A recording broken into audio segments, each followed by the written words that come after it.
नमस्कार, आप देख रहे हैं जनता टीवी। मैं हूं आपके साथ सचिन चौहान। लोकसभा चुनाव की तैयारियां इस वक्त जोरों शोरों पर हैं। राजनीतिक दल पूरी तरह से कमर कसकर मैदान में हैं। ऐसे में बीजेपी भी कोई कसर नहीं छोड़ना चाहती। प्रधानमंत्री नरेंद्र मोदी ने आगरा में चुनावी जनसभा को संबोधित किया। एक और जहां पीएम मोदी ने बीजेपी कार्यकाल की जो उपलब्धियां रही हैं वो गिनवाई, वहीं विपक्षी इंडी अलायंस पर जमकर बरसते हुए भी नजर आए हैं। इस दौरान प्रधानमंत्री ने सीएम योगी की जमकर तारीफ भी की है। साथियों, भारत की बढ़ती हुई शक्ति कुछ ताकतों को पसंद नहीं आती है। अब जैसे यहां डिफेंस कॉरिडोर बन रहा है, ये देश की सेना के लिए आत्मनिर्भर बनने के लिए दुनिया में निर्यात के लिए घातक अस्त्र और शस्त्र बनेंगे। लेकिन दुनिया भर में जो हथियारों के दलाल हैं, जो पुरानी सरकारों में घूस देकर के अपना काम करा लेने के एक्सपर्ट हो गए थे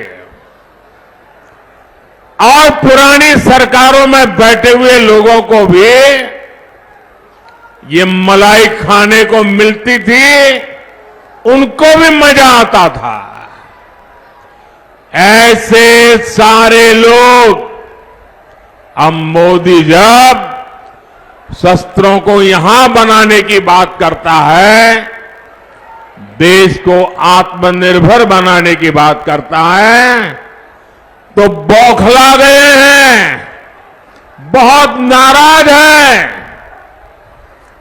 वो नहीं चाहते कि भारत की सेना आत्मनिर्भर बने, इसलिए वो मोदी के विरोध एकजुट हो गए हैं। इन ताकतों को रोकने के लिए, देश के उज्जवल भविष्य के लिए, देश की सुरक्षा के लिए फिर एक बार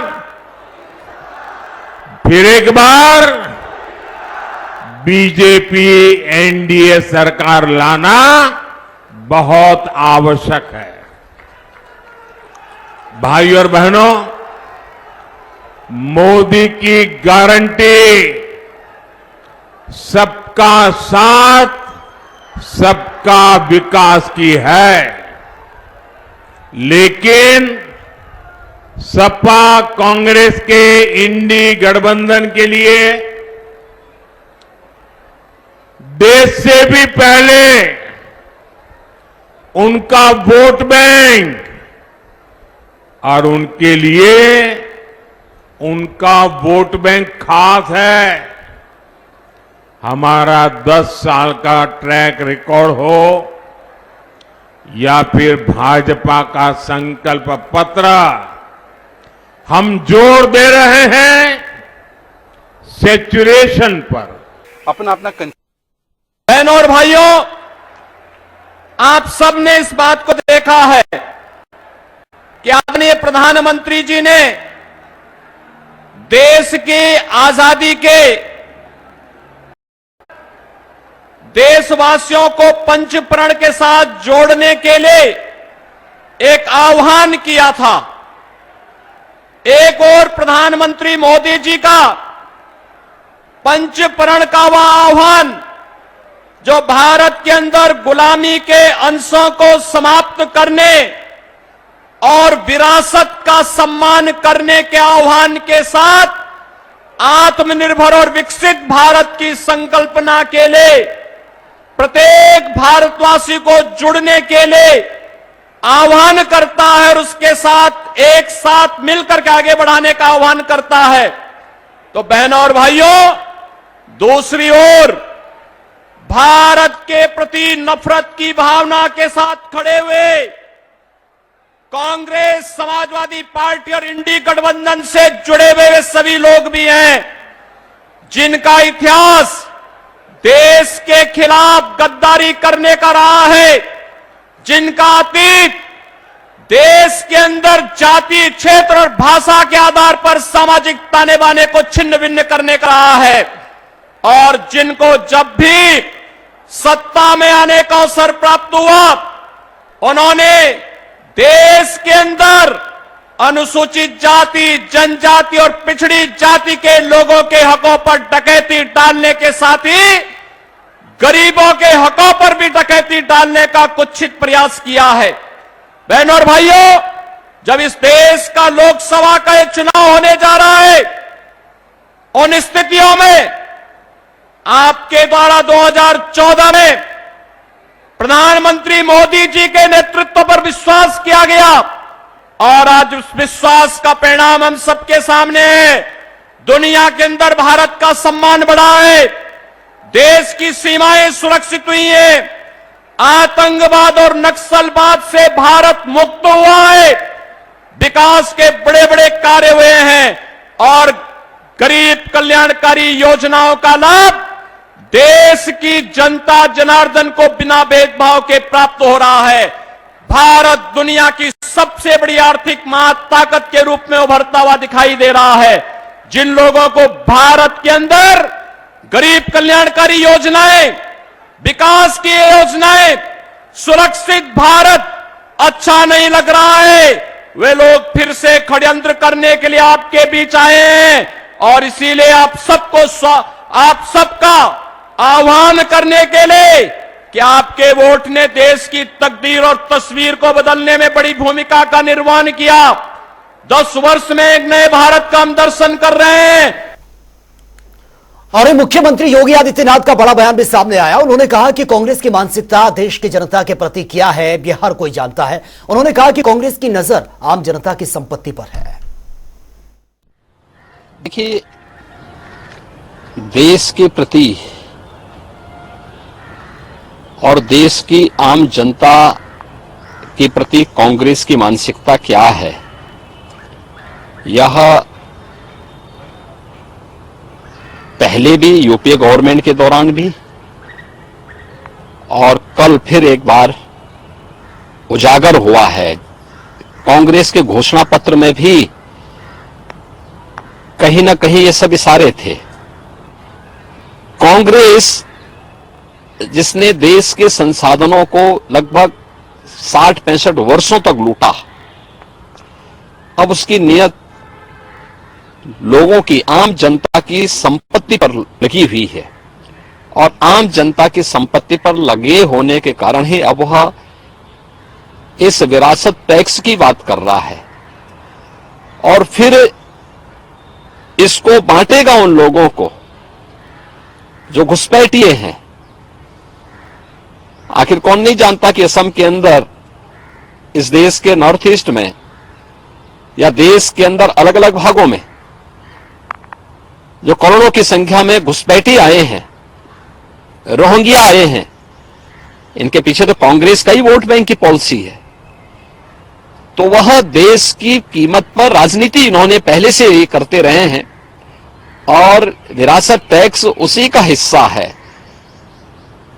एक तरफ ये आम जनता को टैक्स लाद करके तबाह करेंगे, उनकी संपत्तियों को जबरन अपने कब्जे में लेंगे, और फिर उन घुसपैठियों को, उन लोगों को देंगे जो लोग, जिनका भारत से कोई संबंध नहीं है। सेम पेत्रोदा ने कांग्रेस की उसी मंशा को उजागर करने का एक प्रयास किया, और उसने उसी बात को कहा है जो कांग्रेस का वास्तव में प्रयास है।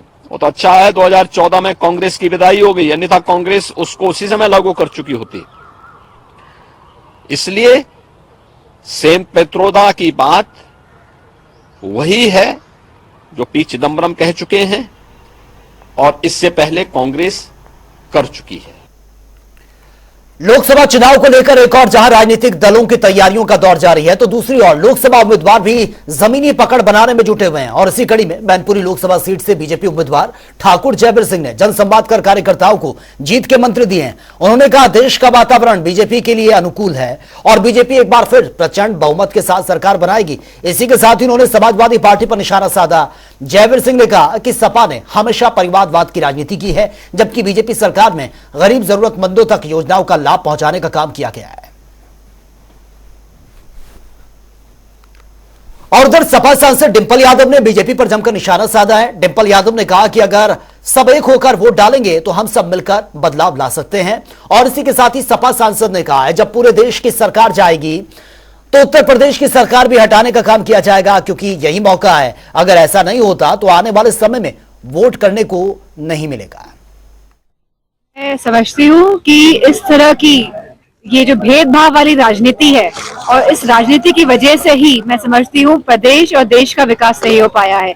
कहीं ना कहीं ये नकारात्मक राजनीति की वजह से ही आज हमारा युवा बेरोजगार है, नौकरियां नहीं है, आज हमारी महिलाएं असुरक्षित है, इसी की वजह से। और मैं समझती हूँ इसी की वजह से आज हमारा किसान और जवान दोनों बदहाल कंडीशन में है।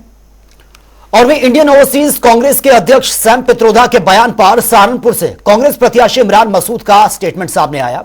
इमरान मसूद ने कहा कि वो हिंदुस्तान में भी नहीं रहते हैं। उनके बयान पर मैं क्या कह सकता हूं। साथ ही उन्होंने कहा कि मोदी जी को कोई ना कोई बहाना चाहिए। उन्होंने कहा कि बीजेपी और प्रधानमंत्री झूठ परोसना बंद करें। तो कब कहा था, ये झूठ परोसना बंद करें। झूठ परोसते हैं कुछ नहीं। इसके अलावा देश के अंदर जो देश की संपदा है उसके ऊपर देश का हक है और देश के लोगों का हक है। उस पर अंबानी और अडानी को जो अधिकार दिए जा रहे हैं और जिस तरह से चंद लोगों को अमीर और बाकी सब लोगों को गरीब किया जा रहा है, उसके लिए वहाँ के आर्थिक समानता होनी चाहिए देश के अंदर। देश के अंदर जो संपदा देश की थी उसको जिस तरह से बांट दिया गया अंबानी और अडानी के बीच में, उसके ऊपर कहा था, उसके ऊपर बात करें ना। आपने अडानी को और अंबानी की वेल्थ पिछले 10 साल के अंदर कहाँ पहुँचा दी? लोगों के पास खाने को रोटी नहीं बची और वो दुनिया के अमीर तरीन लोगों के अंदर शामिल हो गए। और वह यूपी में दूसरे फेज के चुनाव के लिए एक दिन पहले ही सपा प्रदेश अध्यक्ष ने निर्वाचन आयोग को पत्र लिख दिया है, जिसमें जौनपुर कप्तान अजयपाल शर्मा के स्थानांतरण की मांग की गई है। आपको बता दें कि सपा प्रदेश अध्यक्ष नरेश उत्तम पटेल ने निर्वाचन आयोग को बाकायदा पत्र लिखकर यह मांग की है कि जौनपुर में निष्पक्ष चुनाव संपन्न हो सके और इसके लिए जौनपुर कप्तान अजयपाल शर्मा का स्थानांतरण किया जाए। और इससे पहले भी रामपुर में कप्तान रहने के दौरान भी सपा ने अजयपाल पर गंभीर आरोप लगाए थे। हाँ, संज्ञान में आया है कि इस तरह की शिकायत जो है वो शिकायत सेल में प्राप्त हुई है और उसको जांच के लिए डीआईजी बनारस को भेज दिया है। और वह लोकसभा चुनाव की तैयारियां इस वक्त तेज है। नामांकन प्रक्रिया को लेकर भी सुरक्षा व्यवस्था के पुख्ता इंतजाम देखने को मिल रहे हैं। अयोध्या में भी 20 मई को मतदान होना है और ऐसे में नामांकन प्रक्रिया के दौरान सुरक्षा को लेकर अयोध्या रेंज के आईजी प्रवीण कुमार ने कहा है कि निर्वाचन आयोग के आदेशों पर सख्ती से पालन किया जा रहा है और सुरक्षा व्यवस्था के भी पुख्ता इंतजाम किए गए हैं, जिससे किसी भी प्रकार की कोई भी परेशानी नहीं होगी। आदर्श आचार संहिता के लागू होने के बाद से ही सभी जगह पर जो निर्वाचन आयोग के निर्देश है उनका अक्षर से पालन किया जा रहा है। उसी परिप्रेक्ष्य में इस नोटिफिकेशन के बाद जब कल से नामांकन प्रारंभ होगा, आज मैंने और कमिश्नर ने अयोध्या का जो कलेक्ट्रेट का प्रांगण है उसको भ्रमण करके ये देखा है कि वहाँ पर सभी व्यवस्थाएं, बैरिकेटिंग और सभी सुनिश्चित हो जाए। जो 100 मीटर की दूरी पर लोगों को जहाँ पर जो निर्देश है उनका पालन हो जाए। 3 गाड़ियां जो आनी है उसके बारे में पूरा स्थिति स्पष्ट हो जाए। प्लस जो प्रस्तावक है, जिसमें से एक प्रस्तावक जो हमारे नेशनल पार्टीज और राज्य की पार्टियां हैं इनके साथ में, प्लस निर्दलीयों के बारे में जो अलग व्यवस्था है उनके बारे में सभी को ब्रीफ फोर्स को किया गया है। बार के सम्मानित सभी जगहों पर, जो ज्यादातर ये नामांकन जो है वो कलेक्ट्रेट और ऐसे जगह पर है जहां वकील लोगों के साथ में एक इंटरफेस करना होता है। और उधर यूपी कांग्रेस के पूर्व अध्यक्ष निर्मल खत्री ने बीजेपी और प्रधानमंत्री नरेंद्र मोदी पर जमकर निशाना साधा है। निर्मल खत्री ने कहा कि पहले चरण के चुनाव में पीएम मोदी ने यह देख लिया है कि मंदिर चुनावी मुद्दा नहीं बन पा रहा है, इसलिए वो बहकी बहकी बातें कर रहे हैं। कांग्रेस पार्टी की अगर माने तो अयोध्या और राम मंदिर का मुद्दा बीजेपी के लिए ट्रम्प कार्ड नहीं है। की चोट पर जो देख रहा हूं नीचे, वो मुद्दा नीचे कहीं है ही नहीं। और मोदी के भाषण से भी स्पष्ट यूं हो रहा है कि अगर ये उनका ट्रम्प कार्ड होता तो हर मीटिंग में इसी ट्रम्प कार्ड को वो चलाते, उन्हें और फर्जी पॉइंट चलाने की जरूरत नहीं थी। जब उन्होंने देख लिया पहले चरण में कि ये जगह, ये स्थान, ये मंदिर चुनाव का मुद्दा नहीं बन पा रहा है, अन्य मुद्दे चल रहे हैं, तभी वो बहकी बहकी बातें कर रहे हैं। और उधर राहुल गांधी और प्रियंका गांधी के अयोध्या आने की सुगबुगाहट काफी तेज है और वहीं संतों में भी आक्रोश देखने को मिल रहा है। संत समाज लगातार राहुल और प्रियंका के अयोध्या दौरे को लेकर कटाक्ष करता आया है। हनुमानगढ़ी के महंत राजू दास समेत अन्य संतों ने इस पर जमकर निशाना भी साधा है। राहुल जी और प्रियंका जी का अयोध्या आने का तय हो रहा है। हिंदुओं से अपील है कि कोई दिक्कत नहीं, अयोध्या आइए, स्वागत है, लेकिन अभी आपको भगवान श्री कृष्ण की जन्मभूमि जाने की जरूरत है। अयोध्या में निमंत्रण आपको दिया जा रहा था, आए नहीं। इसके पहले भी आप नहीं आए। भगवान राम को इतने वर्षों तक टेंट में रखा, काल्पनिक कहा, यहां तक कि संतों को बोको हरम, ISI, तालिबान से जोड़ दिया। यहां तक कि मंदिर नौजवान जाते हैं लड़की छेड़ने के लिए। यहां तक कि अगर मोदी मजबूत होगा तो सनातन मजबूत होगा, ऐसे शब्दों से आपके नेता सनातनियों को नवाजते हैं। सनातन कोरोना है, डेंगू है, मलेरिया है, टाइफाइड है, सनातन को मिटाना चाहिए, रामचरितमानस नफरती ग्रंथ है, इसको फाड़ना चाहिए, जलाना चाहिए, ऐसे ऐसे शब्द आपके नेता बोलते हैं। लेकिन आइए, आपका स्वागत है। लेकिन पहले अगर आप वाकई में सनातनी हैं, वाकई में हिंदुओं से आपको प्रेम है, वाकई में आपके सनातन के प्रति इतनी निष्ठा है, तो आप तत्काल भगवान।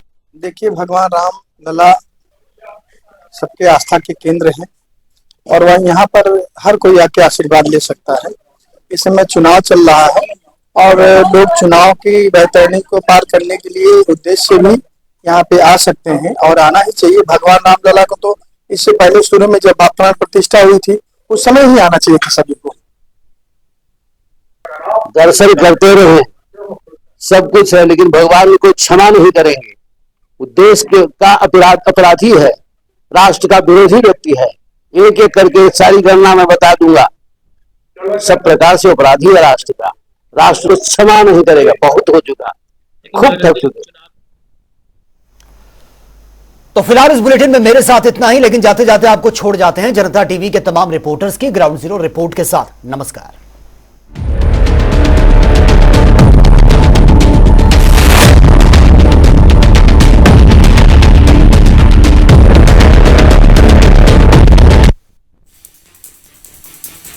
लखनऊ शहर में सैकड़ों मेनहोल के ढक्कन गायब होने के बाद एक बड़ी दुर्घटना हुई जानकीपुरम इलाके में। 3 दिन पहले एक 8 साल का बच्चा शाहरुख जो है सीवर में गिर गया और उसकी जान चली गई। ये मामला इतना सुर्खियों में आया, उसके बाद हाईकोर्ट ने खुद संज्ञान में लिया और उसने नगर निगम से रिपोर्ट मांगी है। अब नगर निगम पूरी रात कल उसे ढक्कन सही कराए गए, 75 सीवर के ढक्कन बदले गए और उसके बाद आज भी काम चल रहा है। नगर आयुक्त ने खुद जो है एक नंबर भी जारी किया और उस नंबर में कहा कोई भी उसके सीवर ढक्कन कहीं खुला हुआ है या सीवर में कोई समस्या है तो लोग उस पर कॉल करें और तब उनको पता चलेगा और तुरंत उनकी समस्या दूर हो जाएगी। दूसरी तरफ सबसे बड़ी समस्या भी है कि सीवर की समस्याओं को लेकर के लोग परेशान है। जल कर के GM 2-2 हो जाने से ये भी समस्या दूर नहीं हो पा रही है और अब जो है नगर आयुक्त खुद जो है चेते हैं, तब नगर आयुक्त चेतने के बाद स्थिति थोड़ा बेहतर हुई है। अब देखना यह है कि हाईकोर्ट क्या निर्देश आदेश देता है और नगर आयुक्त और नगर निगम प्रशासन और जलकर विभाग कितना शहर का बेहतर काम कर पाता ये समय बताएगा। इतना जरूर है, एक नौनिहाल बच्चे की जान चली गई और उसके बाद प्रशासन चेता है। कैमरा पर्सन आशीष के साथ PM मिश्रा, जनता टीवी, लखनऊ। कानपुर देहात पहुंचे देश के रक्षा मंत्री राजनाथ सिंह, गिनाई सरकार की उपलब्धियां और विपक्ष पर कसा तंज। आपको बता दें कि जनपद कानपुर देहात की सिकंदरा विधानसभा क्षेत्र में भारत देश के रक्षा मंत्री राजनाथ सिंह पहुंचे और उन्होंने डॉक्टर रामशंकर कठेरिया के पक्ष में लोगों से वोट की अपील की। साथ ही उन्होंने सपा और कांग्रेस पर भी तीखा हमला बोला। उन्होंने साफ तौर पर बताया कि सपा और कांग्रेस आने वाले समय में विलुप्त पार्टी होगी। आने वाले समय में जब बच्चों से सपा और कांग्रेस का नाम पूछा जाएगा तो बताने वाला कोई नहीं होगा। उन्होंने कहा जिस तरीके से डायनासोर विलुप्त हो गए हैं उसी तरह से ये पार्टियां भी विलुप्त हो जाएंगी। इस दरमियान उन्होंने सरकार की उपलब्धियां गिनाते हुए धारा 370, 3 तलाक जैसी तमाम उपलब्धियों को भी गिनाया। उन्होंने बताया कि जनता के बीच सरकार की जन कल्याणकारी योजनाएं शौचालय निर्माण, मुफ्त राशन जैसी तमाम व्यवस्थाओं को गिनाया। उन्होंने कहा सम्मान निधि के माध्यम से हर परिवार को सरकार सीधा लाभ दे रही है। उन्होंने कहा कि पक्के आवास भी लोगों को मिल रहे हैं। इन तमाम व्यवस्थाओं को देने वाली सरकार लगातार शीर्ष में काम करती रहेगी और आज भारत देश का नाम उन तमाम देशों में गिना जाता है जिसके सामने कोई तीखी नजरें नहीं करता। उन्होंने रूस और यूक्रेन के युद्ध का भी जिक्र किया, जिसमें उन्होंने साफ तौर पर बताया कि भारत के तमाम बच्चे थे जो यूक्रेन में पढ़ाई कर रहे थे। इस दरमियान प्रधानमंत्री ने दोनों देशों के राष्ट्रपति से बात कर 4 घंटे युद्ध को रुकवाया और वहां फंसे हुए बच्चों को निकलवाया था। ऐसी सैन्य शक्ति रखने वाले भारत के सामने अब कोई भी देश टिकने वाला नहीं है। तमाम उपलब्धियों को गिनाते हुए डॉक्टर रामशंकर कठेरिया जो इटावा लोकसभा के प्रत्याशी हैं, उनके पद में वोट करने की अपील की है। उन्होंने कहा है कि इस वोट की चोट से सीधे देश के प्रधानमंत्री को मजबूती मिलेगी और आपका वोट सीधे प्रधानमंत्री चुनेगा जो आपके हित के लिए होगा। कानपुर देहात से गौरव शुक्ला, जनता टीवी। एमपी लोकसभा प्रत्याशी समाजवादी पार्टी से डिम्पल यादव हैं, वो डोर टू डोर कैंपेन कर रहे हैं। वहीं पर आज देखा गया है कि एमपी की जो किसनी विधानसभा है वहां पर एक हीरापुर गांव में उनकी बेटी अदिति भी प्रचार करते हुए दिखाई दी है। वहीं पर अपनी मां के वोट के लिए लगातार अपील कर रही हैं, नुक्कड़ सभाएं कर रही हैं, जनसंपर्क कर रही हैं और बस वही पे 7 मई को वोटिंग के लिए अपील कर रही हैं और लगातार ये संविधान और लोकतंत्र बचाने की बात कर रही हैं। और ये जो गढ़ है जो 1996 लगातार समाजवादी पार्टी के खामे में ये सीट रही है उसको भी बचाने की बात कर रही हैं। एमपी से जनता टीवी प्रमोद पांडे। 2024 लोकसभा चुनाव को लेकर के रायबरेली जिला प्रशासन ने तैयारी पूरी तरीके से मुकम्मल कर ली है। इस समय मौजूद है रायबरेली जिला अधिकारी के कोर्ट कार्यालय के सामने। आप तस्वीरों में भी देख सकते हैं कि ये रायबरेली जिला अधिकारी का कोर्ट कार्यालय है जहां पे प्रत्याशी अपना नामांकन करेंगे। वहीं अगर बात की जाए तो पीछे बैरिकेटिंग भी लगी हुई है, बैरिकेटिंग लग गई है। यहाँ पे सीसीटीवी कैमरे की निगरानी में प्रत्याशी अपना नामांकन करेंगे। अगर वही बात की जाए तो जिला प्रशासन ने अपनी तैयारी पूरी तरीके से तो मुकम्मल कर ली, लेकिन सबसे बड़ी बात यह है कि रायबरेली जनपद में अभी भी किसी भी पार्टी ने अपना प्रत्याशी नहीं घोषित किया है। वह चाहे समाजवादी पार्टी हो, चाहे भारतीय जनता पार्टी हो या कांग्रेस या बसपा, किसी ने भी अपना प्रत्याशी घोषित नहीं किया है। लेकिन रायबरेली जिला प्रशासन ने अपनी तैयारियां पूरी तरीके से मुकम्मल कर ली है। रायबरेली जनपद में कल से नामांकन प्रक्रिया शुरू होनी है। राहुल मिश्रा, जनता टीवी, रायबरेली।